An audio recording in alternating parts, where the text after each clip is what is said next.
Welcome to Bull and Bear Markets, another view. This is Frank Armstrong. I'm the president of Investor Solutions, Inc. and the author of The Informed Investor and the Retirement Challenge, Will You Sink or Swim? Because so many people are so concerned about their financial future in this dismal market, I thought it'd be a good idea to review past bull and bear market performance from another perspective. Bull and bear markets have been with us as long as we've had financial markets. There's certainly nothing new. While most of the best data we have dates back to 1926, we know that there were booms and busts throughout recorded history, dating back to the Revolution and even before. We've seen this movie before. The fact that we are a particularly difficult economic and market environment doesn't reduce the validity of a long-term buy and hold strategy or the necessity to hold equities as a substantial part of your portfolio. We're all familiar with this chart. It illustrates the total dominance of stocks over safe assets. The line at the top is small companies. Next down is the S&P 500. And those little itty-bitty lines clustered along the bottom are Treasury bills, government bonds, and inflation. You can see there's no growth above inflation in the so-called safe asset classes. And that's before taxes. On an after-tax basis, they'd have been net losers. But the problem with this chart, due to the scale, events in the early years hardly even show up, and those little dips in the lines are not proportional to what people actually felt and experienced as time went by. This chart gives you the same information on the performance of the S&P 500, but breaks it down into bull and bear market periods. It clearly shows the duration and magnitude of the market performance from January 1, 1926 to October 31, 2008. Bear markets start on the first day of a market loss that continues until at least a 10% drop and ends on the last day before recovery begins. So of course, you couldn't have known about this until after the fact. After all, who knows when the bottom occurs until after it's happened? A bull market is defined by data points not considered part of a bear market. In other words, everything else. The rising trend lines in blue designate the bull markets occurring since 1926, and the falling trend lines in red document bear markets. The bars that frame the trend lines help to describe the length and intensity of the gains and losses. The numbers above and below the bars indicate the duration in calendar days and cumulative return percentages of the bull and bear markets. For instance, the first arrow shows the market volatility surrounding the Great Depression. And this market shows the rather horrible market around 1973-74. This arrow shows you the crash of '87, where the market lost over 20% of its value in one single day. Almost 2 years later, we had another crash in '91. This is the far more serious tech wreck of 2000 to 2002, where the market lost cumulatively 47%. Also includes the period of time from 9/11 and the destruction of the World Trade Centers and the period of time that Wall Street closed. Finally, this is the beginning of the current market unpleasantness, and if we extended it to today, it'd look even worse. Keep in mind that these graphs don't show total compound returns or growth of wealth since 1926. Once the cycle is established, in retrospect, the first day of that cycle resets the performance baseline back to zero.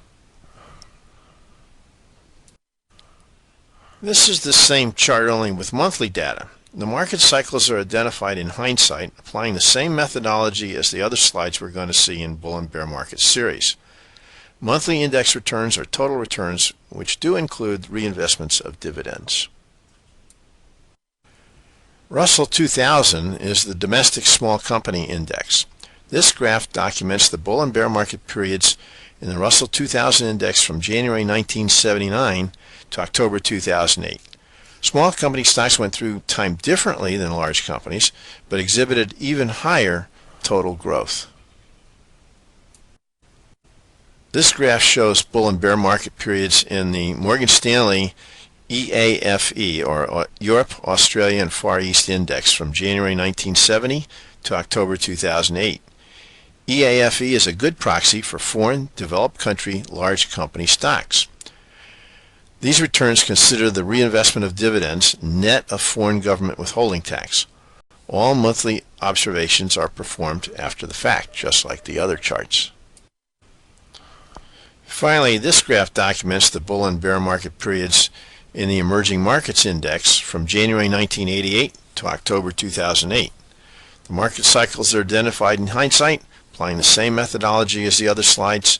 The market index data returns include reinvestment of gross dividends.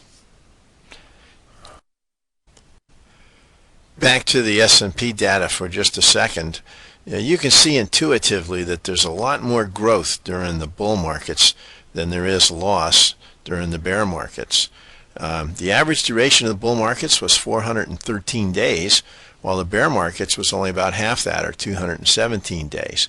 The average return during bull markets was 58%, and the average loss for bear markets was 21%.